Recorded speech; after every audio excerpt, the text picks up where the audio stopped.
interviews, and then there's a lot of time as well to get somebody upskilled in a role as well and get them actually productive and gelled within the team. So often it's just cheaper, a lot cheaper, to do a pay rise. So if you're not paying competitively, then you really need to look at that.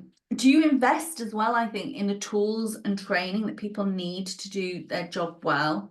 So, for example, I've just done some consulting for a company that had a social media manager, and they hadn't invested in a laptop or a work phone for her. And that was one of the reasons she left, because she was having to use a personal phone. She didn't want to use that. It was really hard to do her job on a desktop, particularly if she was moving around. So are you actually thinking about how you can make, and it will benefit you, how you can make your staff the most productive they can be, because they know, and if you're not investing in them and their tools and their training, they know, and that's the reason people don't leave. People leave. There's obviously a glass ceiling. We all know about the glass ceiling. A lot of particularly women feel that they've hit a glass ceiling. They hit what's known as a broken rung on the career ladder.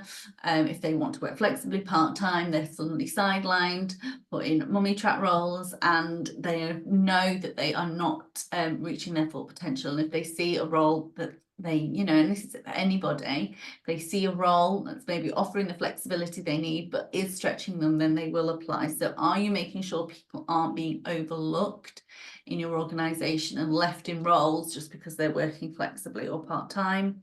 Obviously, a lot of people leave because of childcare responsibilities. There's recent stats that around 250,000 women were reported to have left the workplace because of this. Can you offer flexible working if you're not offering it to support your employees? It's not just mums, it's it's a lot of people want flexible working. I know Lucinda said it's not a benefit, and I agree, but if you're not offering flexible working, why? And can you work with your employees to find out what they want, what they need to effectively work around their lives, as well as obviously doing a brilliant job for you.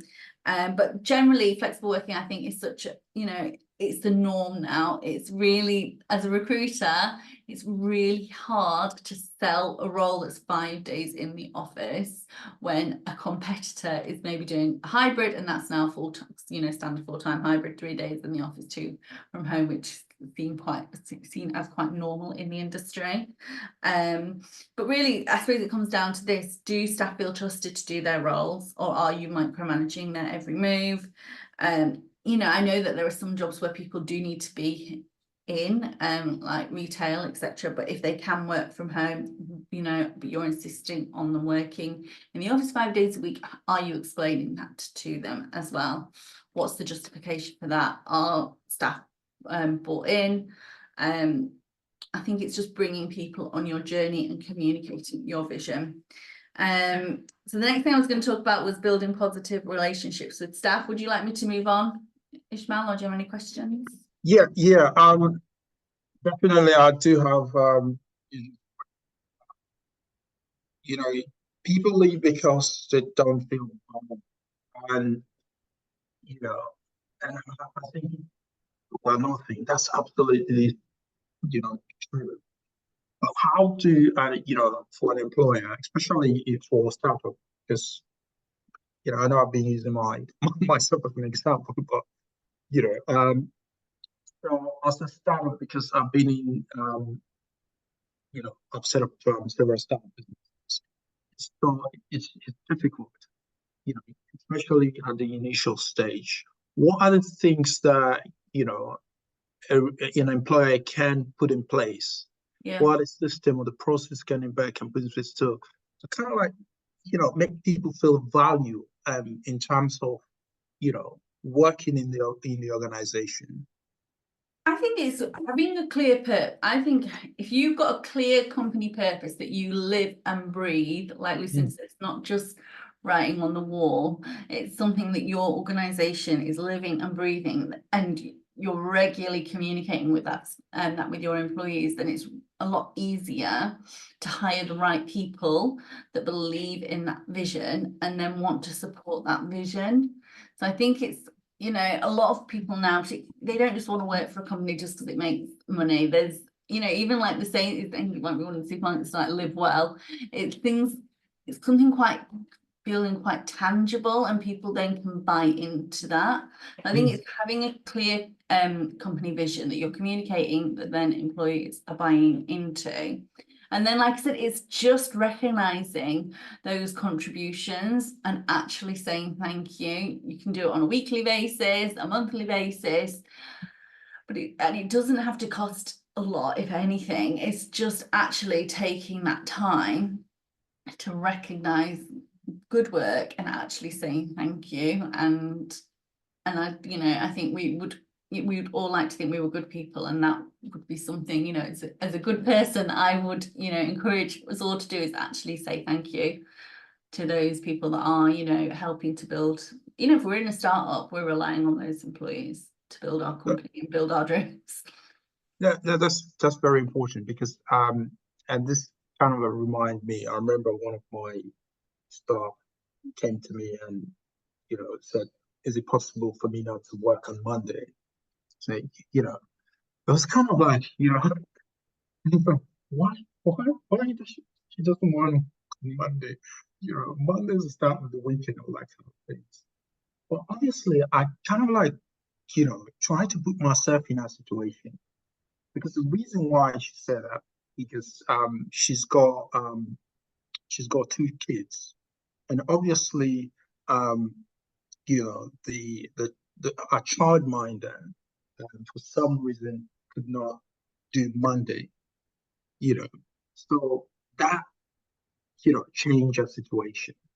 So, and then I kind of like, as a parent myself, and then we, you know, I've got you know, two children. I know how we juggle between myself and my mom, you know, just to make sure that we do, you know, right, look after our children. I then put myself in our position, and I just kind of like say, do you know what? Just give me a moment. And then I came back to her and I said, look, you know, that's fine. And I think a lot of employers should be able to sort of like, I know it's difficult to sort of sometimes to look at this from that human point of view, because it's very important that you value people, not just in terms of what they bring, but also when the circumstances change, for you to be able to listen to them and able to sort of like put yourself in their shoes. But thank you so much. You can continue. Yeah. Yeah. Brilliant. So this is the next thing, was building positive relationships with staff. I've got another Richard Branson quote. You can probably talk about like him. But he said, and this is like leads on from what we were just chatting about. So clients do not come first, employees come first. If you take care of your employees, they will take care of the clients. So I think that is something that we all, as business owners, should be thinking about. How can we look after our employees so they can deliver the best customer service that they can? So, and I think ultimately it's trust, isn't it? Are you hiring the right people that then you can trust them to do the job in the way that they, you know, they see fit? Obviously, there's some people that maybe need skills and learning, but it comes down to trust and actually knowing, getting to know your employees and not just seeing them as numbers. Actually seeing them as people and individuals. And it's probably easy to do that as a smaller company, but then, you know, as you get larger, it's then actually making sure everybody is developing relationships and viewing, you know, that with their staff. Invest in the staff you had. I know Lucinda mentioned this earlier. You know, obviously there are, like she said, sometimes you may need to hire externally, but actually it's talking to your employees as well. What are their aspirations and how can your organization support them? What skills training do they need? And making sure that you are investing in that so they can achieve their full potential in the role. So it's creating a learning culture and encouraging people to step out of their comfort zones, you know, and challenging themselves when they can, so they then experience that growth, obviously with support. And other ideas, you could develop a future leaders program or a talent program, which you know, identifies some of your superstars, and you maybe want to fast track through the organization and developing some sort of program to support them. Like Lucinda said, it's regular one-to-ones in a private setting with clear objectives. I just did some consulting for a client that was doing one-to-ones and then dropped it because one of the managers said that they didn't see the importance of it. So it's making sure everybody is bought in to what a one-to-one is, why you need a one-to-one, and then making sure you do it in a private setting, because sometimes, you know, I've heard feedback where they've just done it at a desk and then people feel they can't talk openly. Actually taking people away from the desk, talking through to them about their, you know, skills, gaps, what they're doing really well, how you can support them as a manager, because I think that's really what a one-to-one is. It's how you can support that member of staff to develop. You also have 360 performance reviews where you get assessed by your staff members. Obviously, like Lucinda said, regular employee feedback surveys, and you can do those you know, on a 6 monthly or annual basis, but then making sure that you are in a position to take action on that feedback. And I know Lucinda talked about the diversity groups. They're also really important, and often those diversity groups are sort of self-led. They'll set their own agenda, they'll have a spokesperson that can then come to management with ideas on how to create a better culture. I always think it's really nice to reward good performance. Like we said, this is like the value, so you can reward people with incentives and prizes, but build a recognition system that allows you to say thank you. So think about what it is that's going to make, I mean, if we're all in a profitable company, so profitable kind of, I don't know if there's any charities here, but what is it that actually moves the needle on your organisation? What is it that makes money? And then what are all the actions then that go into that? And then you can reward smaller actions that obviously lead to bigger movements.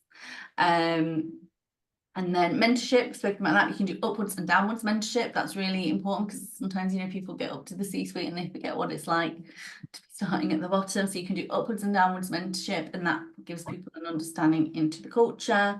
But like I said, I think a lot of it is basically communicating your vision, so creating a movement that brings people along a journey with you. People want to feel that they're contributing to something bigger than themselves, so you want to be transparent where possible, visible and available, always having an open door policy. And then I think it's really important to have regular staff meetups, particularly if you're remote, so people can, you know, get to meet one another's outside the work environment, and make sure they're not always alcohol centered as well, to try and be as inclusive as possible. No, I completely agree. Yeah, on everything that you said, because that open door policy is so much for me. It's one of the things that I do encourage every, you know, employer, you know, or, you know, managers to have. You know, because you let your staff or your people feel like, you know, you're not this kind of like tiger sort of manager where you don't, you know, people cannot just come and meet you and talk to you about something. So it's so much important. I've implemented that, and one of the things that also when it comes to you know, employers that we work with, we advise them is good to sort of, you know, have that policy where people feel like they can go and speak to, you know, their manager, or even if the manager is not available, they can speak to somebody, you know, above their manager. All right. Here, sorry, my thing is okay. Just bear with me for a sec.